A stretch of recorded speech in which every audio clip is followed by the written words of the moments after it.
I see the world through actual reality rather than through appearances, at a time when appearance and reality are not the same. I see the truth through the Word of God, the one God.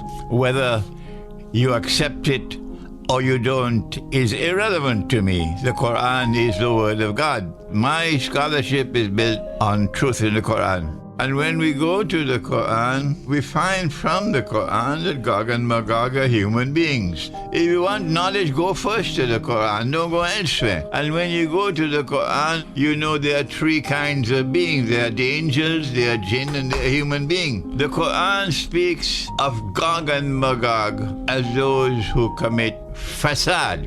The Quran does not speak of anything else other than these three. Because fasad is a sinful deed. Animals don't commit sin. Trees and plants don't commit sin. Birds don't commit sin. Only human beings and jinn commit sin, not angels. Human beings and jinn have a free will. And if Yakjuj and Makjuj commit fasad, then even a schoolboy will know they have to be either human beings or jinn. But we have to eliminate jinn. Why? Because when Zulkarnain built a barrier built of blocks of iron, he blocked the passage in between the mountains. Then Yakjuj and Makjuj could neither penetrate nor could not scale that barrier. They were contained. But you can't contain jinn with a barrier or a wall. They will pass through the wall.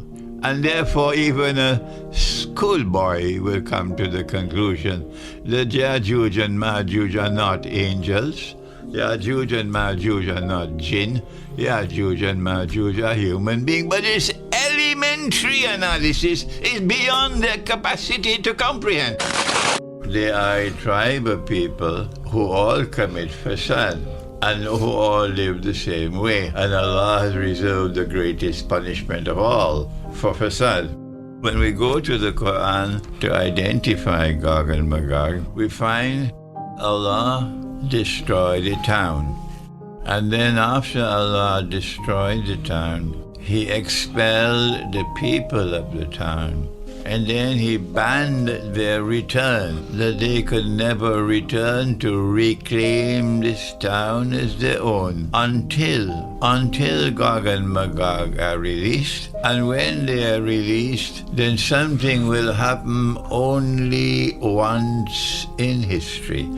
And that is Gog and Magog will spread out all over the earth. And Allah created them with a power such that none but He can destroy them.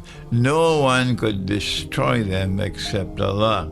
And when they spread out all over the world with their indestructible power, they take control of power in the world. And as I said to you, this will happen only once in history. And when they take control of power all around the world, they will bring these people back to that town to reclaim it as their own. How do we identify Gog and Magog, and how do we identify the town? What is the town? Which is the town?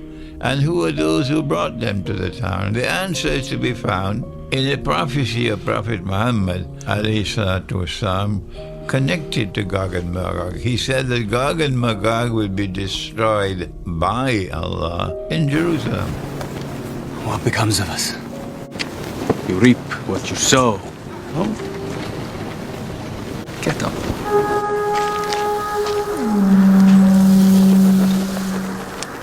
You may go into Karak, but you will die there.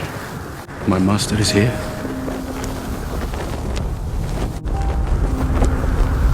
He said that Gog and Magog will be destroyed by Allah in Jerusalem.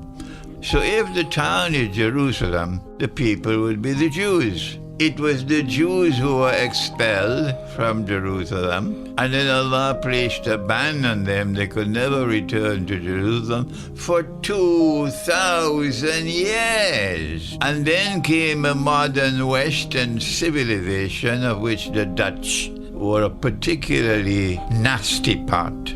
Britain was sophisticated in its nastiness, but the Dutch were brutal in their nastiness. So when modern Western civilization took control of power in the world, they brought the Jews back to Jerusalem to reclaim it as their own, as a consequence of which Gog and Magog are located in modern Western civilization. They are those who control power in the modern West. This is the truth. The truth will prevail.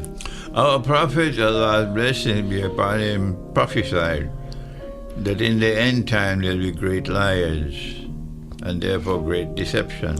People who can't see beyond their nose cannot recognize deception and will be deceived. That's the majority of us today.